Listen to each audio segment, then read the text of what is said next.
തൃശൂർ ഓണക്കാലം ലക്ഷ്യമിട്ട് ജില്ലയിലെ വിവിധയിടങ്ങളിൽ വിൽപ്പന നടത്താനായി സൂക്ഷിച്ചിരുന്ന സ്പിരിറ്റ് പിടികൂടി. വാടകയ്ക്കെടുത്ത വീട് ഗോഡൌണാക്കി 101 കന്നാസുകളിലായി സൂക്ഷിച്ചിരുന്ന 3030 ലിറ്ററോളം സ്പിരിറ്റാണ് പിടികൂടിയത്. മണ്ണുത്തി കാളത്തോട് ബാറ്ററി വാട്ടർ കച്ചവടം മറയാക്കിയാണ് സ്പിരിറ്റ് ഇടപാട് നടത്തിയിരുന്നത്. ഗോഡൌണിലേക്ക് സ്പിരിറ്റ് എത്തിച്ചിരുന്ന പിക്കപ്പ് വാനിന്റെ ഡ്രൈവർ അന്തിക്കാട് കുന്നത്തങ്ങാടി ഇല്ലിക്കൽ വീട്ടിൽ അജയ് സുരേഷ് അറസ്റ്റിലായി.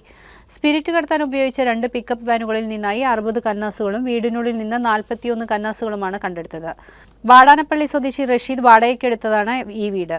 സംഭവത്തിൽ മണ്ണുത്തി പോലീസ് കേസെടുത്തു. ഓണക്കാലത്ത് ജില്ലയിലേക്ക് വൻതോതിൽ വ്യാജമദ്യം ഒഴുക്കുന്നുണ്ടെന്ന് ഉറപ്പിക്കുന്നതാണ് ഈ സംഭവം.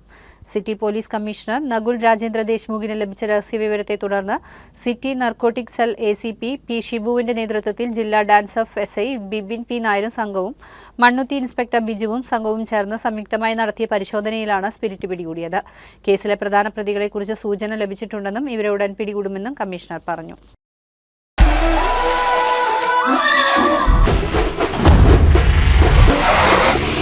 ഈ ഓണത്തിന് മൈജിയിൽ നിന്ന് പർച്ചേസ് ചെയ്യുമ്പോൾ 20 കാറുകൾ, 25 സ്കൂട്ടറുകൾ, 50 ഇന്റർനാഷണൽ ട്രിപ്പുകൾ, 1 ലക്ഷം രൂപ വീതം 100 പേർക്ക്.